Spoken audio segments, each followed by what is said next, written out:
What's happening, guys? Welcome back. First thing to do today is fix my bandsaw.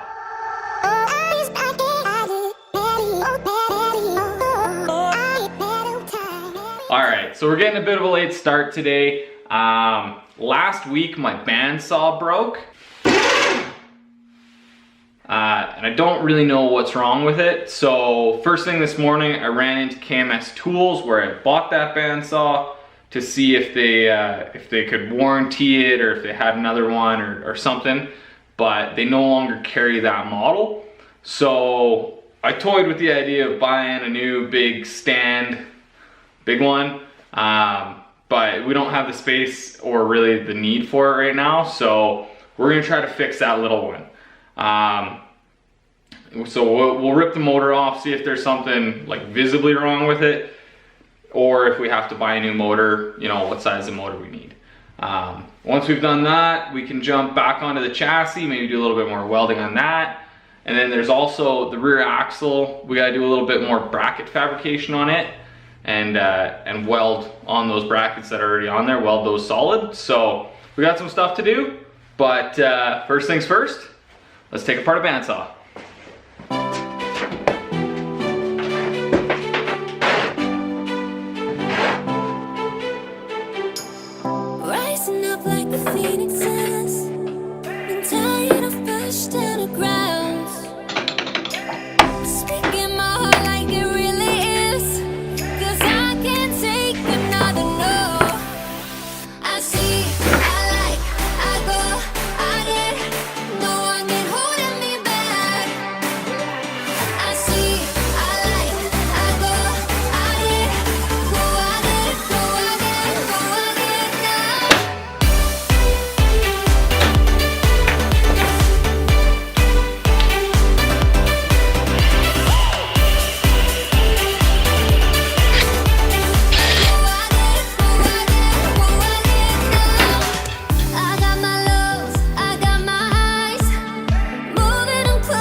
Alright guys, we figured out what the issue is.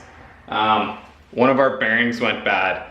They didn't pre-grease the bearings before they put them in there.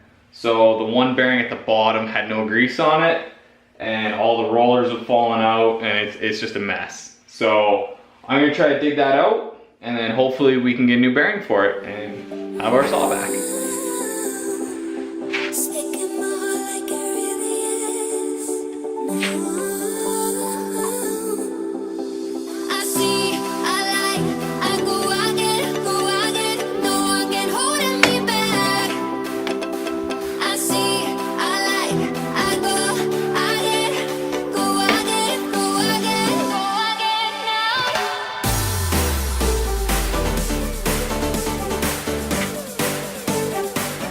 Alright, so I'm sure all the hot rodders watching already know what I just did, but for anybody watching that doesn't, this is actually a Mike Finnegan trick.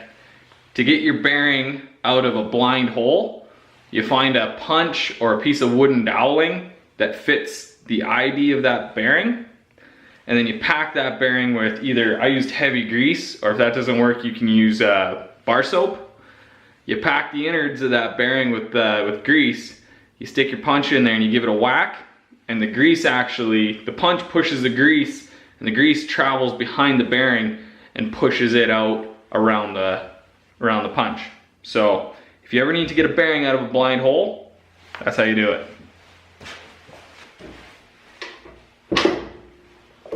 All right, now that we know what's wrong with that the little bandsaw, I went on to General International's website. They actually had a really handy exploded view of that saw.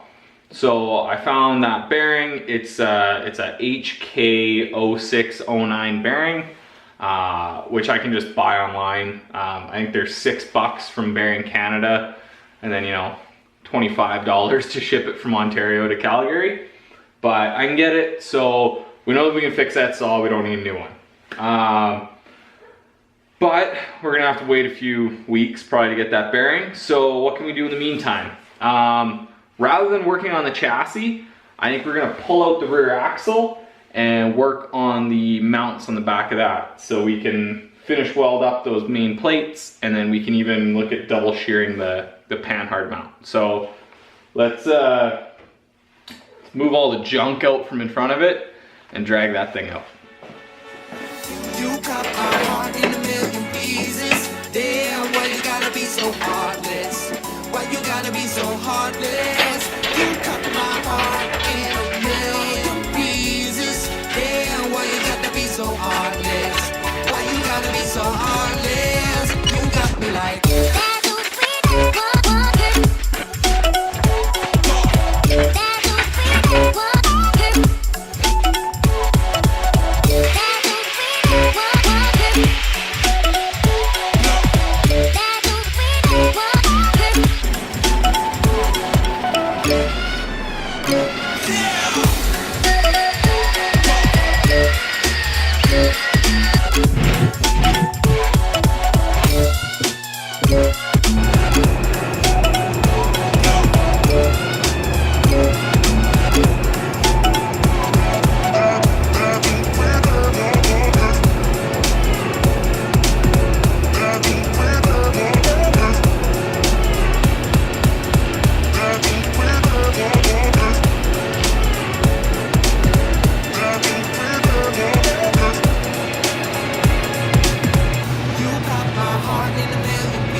I've been getting nothing but porosity in these welds. I don't know what's going on, but I don't like it. They're not welding like they should. I've tried 3/32 tungstens, I've tried 1/16 tungstens, serrated, pure, high amperage, low amperage, high gas flow, low gas flow, and I just can't get it to work. So I'm gonna call it there. I gotta figure out what's wrong with this before we move on, because I'm getting pretty crappy welds. I'm probably gonna have to grind all these back anyhow, so there's no point in carrying on. So I'm gonna leave that there and figure that out later. But in the meantime, guys, thank you so much for watching. We'll be back next week, hopefully knowing what the heck we're doing here.